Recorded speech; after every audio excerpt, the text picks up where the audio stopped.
يا مساء الجمال على أحلى متابعين في الدنيا. هنعمل مع بعض النهاردة البرجر المقفول. وصفة سهلة وبسيطة، برجر جوسي خطير جوه عجينة العيش الكايزر. وأنا داليا. لو أول مرة تشوفيني اشتركي في قناتي، لايك وشير لو عجبك الفيديو. طريقة جديدة للهمبرجر هتستمتعي بيها جدا انت وأسرتك. والتجهيز وصفتنا: هحتاج كيلو لحمة مفرومة في نسبة دسم حوالي 20%. والتوابل اللي هنضيفها للحمة المفرومة عبارة عن معلقة كبيرة ممسوحة من الملح، معلقة صغيرة فلفل اسود، معلقة صغيرة بهارات لحمة. هقلبهم مع اللحمة المفرومة من دقيقتين لثلاث دقايق لحد ما اتأكد ان كل التوابل امتزجت مع اللحمة المفرومة كويس. وهقسم اللحمة المفرومة لكور، كل كورة وزنها حوالي 100 جرام. الكيلو عمل معايا 10 كور. هرص كور الهمبرجر على طبق أو صينية، وتكوني فردة تحتها كيس سندوتشات.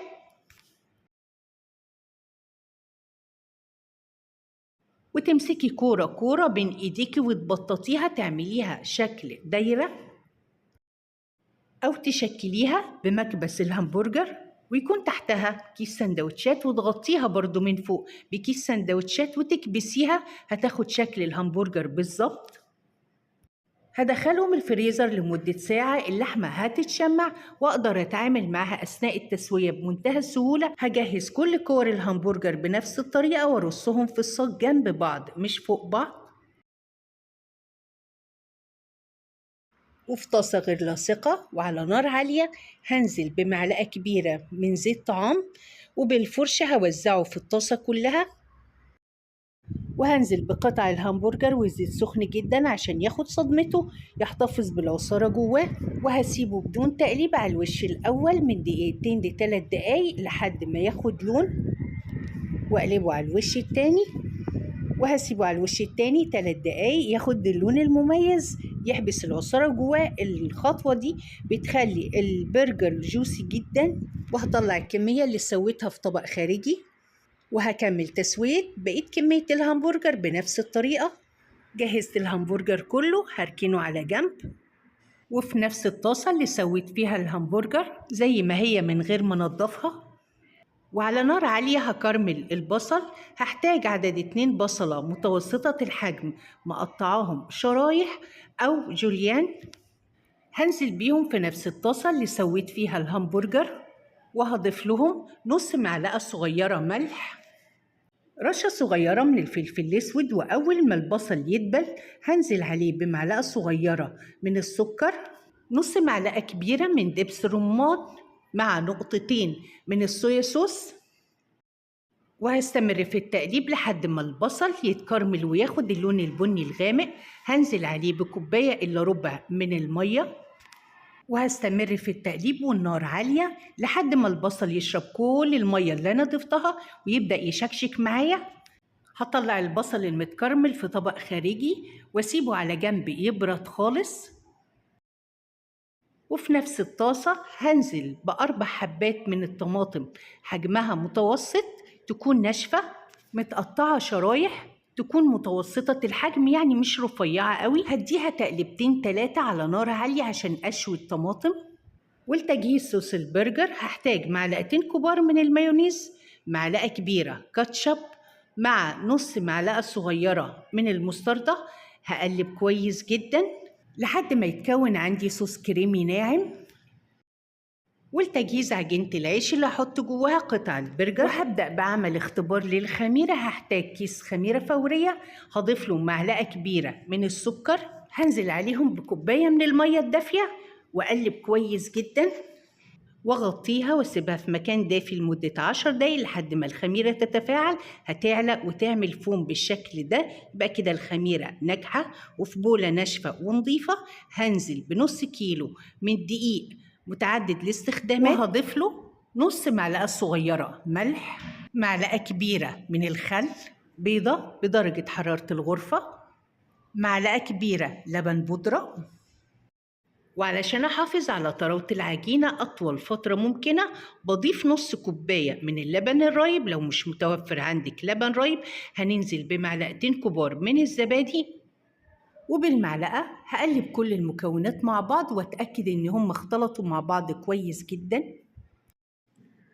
وهضيف الخميرة وابدأ اعجن كل المكونات مع بعض. لو عندك عجان خير وبركة زي الفل، لو ما عندكيش هنشمر ايدينا بقى ونخش بقلب جامد ونعجن. وعشان العجينة تديكي نتيجة ممتازة مهم جدا ان انت تخدميها وتعجنيها كويس من 10 ل 12 دقيقة.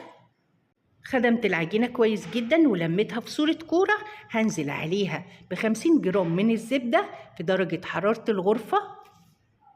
ضروري تكون الزبدة لينة في درجة حرارة الغرفة عشان لما تضيفيها للعجينة وتلفي بيها العجينة تدوب جوه العجينة كويس جدا. ولو لقيتي العجينة بتلزق معاكي هنضيف لها معلقة كبيرة من الدقيق ونرجع نعجنها تاني، حاجة بسيطة خالص لحد ما الدقيق يختفي. بصولي بقى على العجينة وجمالها، عجينة لينة مرنة عاملة زي حتة الملبن بالظبط.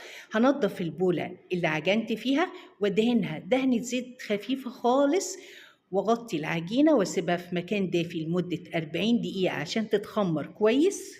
العجينة خمرت كويس، وزنها اتضاعف. هطلع كل الهواء اللي فيها، ولو العجينة بتلزق حاجة بسيطة هي كده تمام مظبوطة بالملي. هي كده قمر، ما تضيفيش ولا ذرة دقيق تاني خالص. وهقسم العجينة في صورة كور قد بعض. هلف كل كورة كويس جدا على نفسها، ومن نص كيلو دقيق هطلع 8 أرغفة.